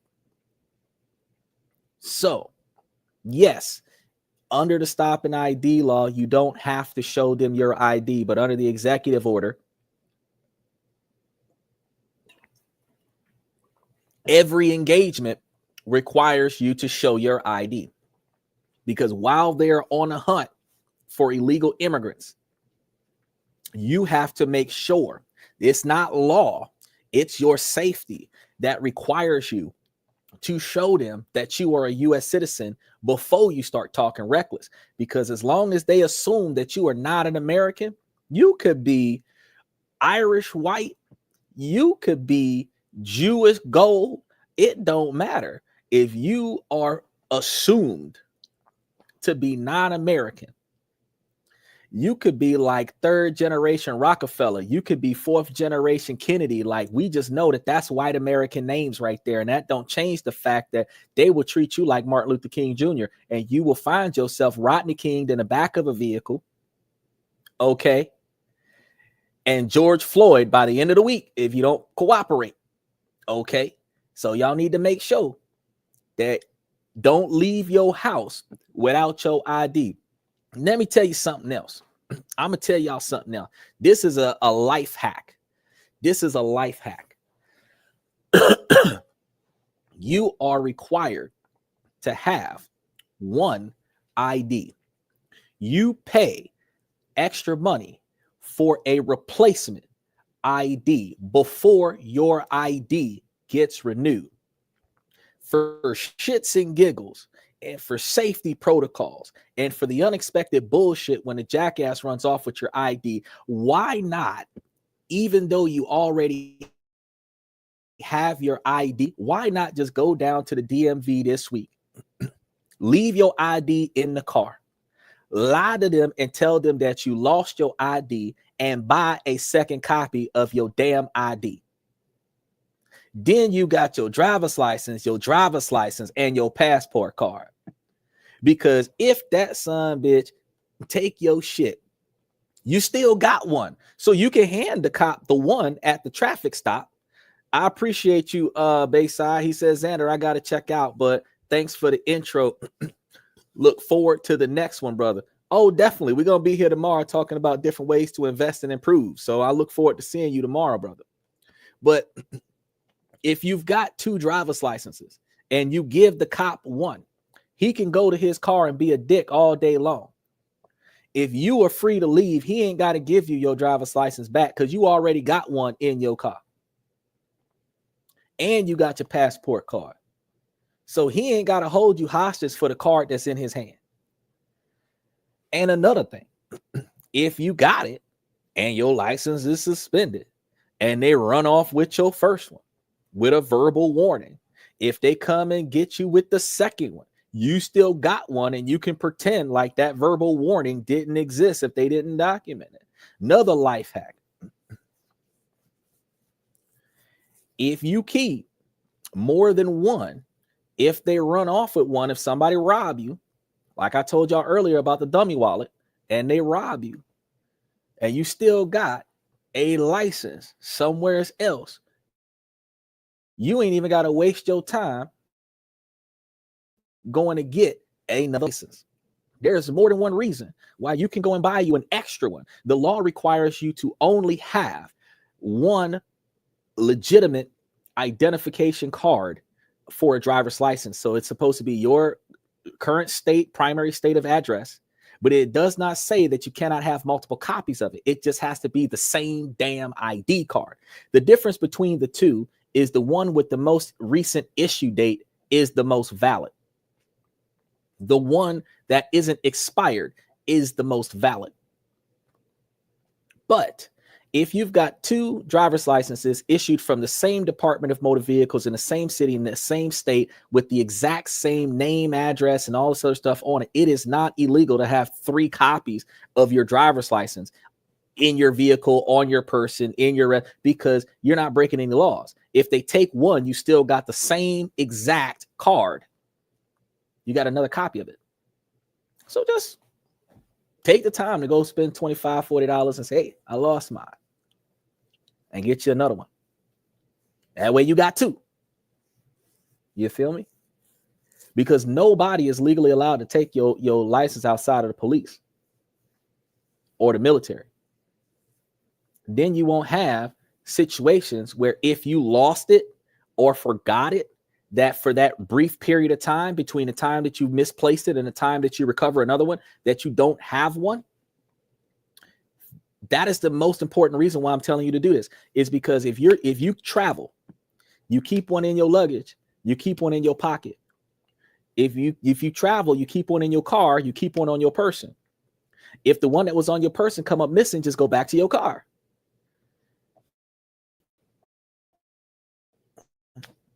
You know, same thing with your luggage. If your ID is in your, likely to reach out to you and get you your luggage back. If your ID is in your car, they're more likely to reach out to you and get your car back once your car's recovered. So it serves a dual purpose. But right now, while your citizenship is very important to be identified, it is important for you to make sure that you have updated, valid identification cards, because they're going to kick your ass out of this country if you don't. Now, this could lead to increased deportation and changes in the asylum process, and the impact of these changes on illegal immigrants and the broader community will be significant. As these policies continue to evolve, it's essential to stay informed about how they might affect not just immigrants, but also the economy and the society as a whole. So if you guys have any thoughts on these policy changes, please share them in the comments on Twitch, Twitter, or YouTube. After the show, you can come to YouTube and put all your comments into the comment section. I respond to as many people as I can, as often as possible. Don't forget to subscribe and like all the channels that you guys watch us on, because if you like us and subscribe to us on YouTube, it sends your phone a push notification when we go to the show, when we go live. So even if you're watching us on Twitch or Twitter, you get that notification from YouTube that the show just started, so that you can log in from Twitch or Twitter and still watch us from your favorite platform. Also check the main channel on YouTube for future updates on the immigration policies and their implications, because we cover these things on a weekly basis. And as we get new information, if there's a random flash news bulletin information. So remember, we're live 7 nights a week, every night of the week. We're typically on around about the same time. We typically are supposed to start around about 10 o'clock, but usually we start at about 10:30, 10:45, and that's Central Time, which is about 11:30, 11:45 Eastern Time, 7:30, 7:45 California time. But we are on at 11 o'clock because we've been on for between 30 minutes and an hour by 11 o'clock, and you will be able to see us every night of the week. So if you got your questions, you dive into the show. Jump into the comments section. Let us know that you're here. Ask the questions. Any questions that you have. If I don't have the answer that day, we do research every day of the week. So I'm guaranteed that if I don't have the answer for you today, I should have the answer for you by tomorrow. If you give me a question after the show, I will bring an answer to that exact same question to the next show. So never fear. If there's something that you want to know here on This and That, we're all about improvement, self-improvement, social improvement, first-person accountability, and helping men become higher value men. So the ladies, y'all will be able to find better quality men if you're looking at men that are coming to this channel. And fellas, you're able to have that non-negotiable expectation to find better quality women because you're now a more valuable man. So ladies, y'all have an expectation to adhere to as well. With that being said, ladies, as long as the situation doesn't make sense, I'm going to keep asking y'all to make it make sense. So ladies, please make it make sense. And like I told y'all at the beginning of the show, this is a 75% male-driven podcast from the male's perspective. We don't let the sun rise without going live, so look forward to us every night of the week. I want to thank you guys for coming to This and That, where we talk about this, that, and everything in between. Any comments that you guys throw down during the outro of the show will go up onto the screen like you seen Bayside today. So thank you guys again, and I'm going to see you guys tomorrow night.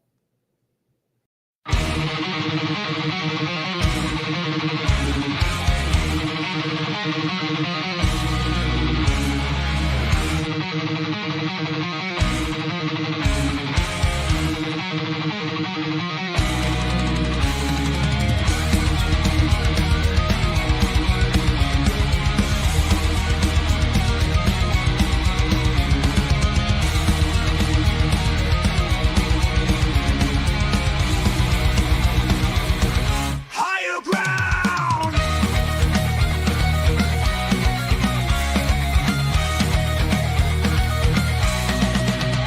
Used to chase validation, now I validate myself. Building inner strength, putting doubt upon the shelf. No more unnecessary drama, no more wasted time. Climbing higher, constantly making my own climb.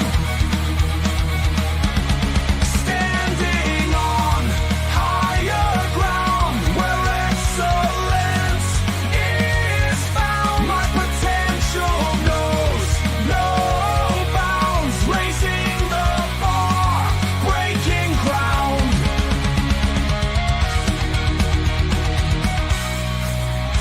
My network is my net worth. Choose your company wise. Surround yourself with eagles, not with sheep in disguise.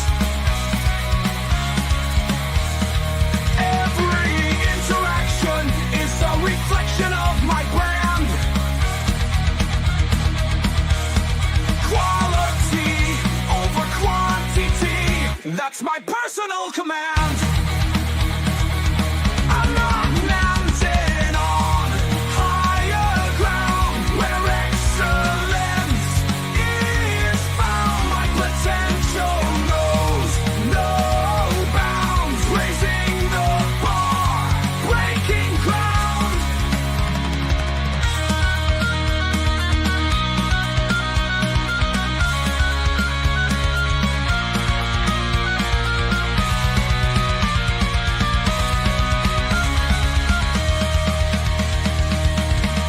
I'm not just living, I'm manifesting my vision, cutting through limitations with surgical precision.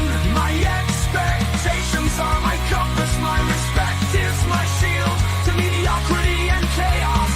I will never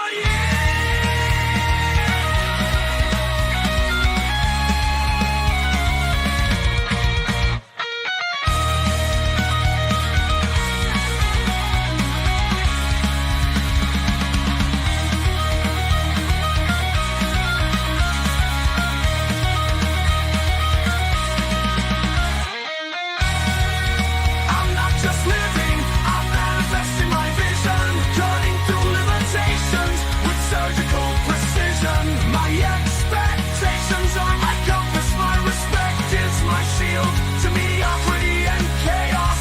I will never yield.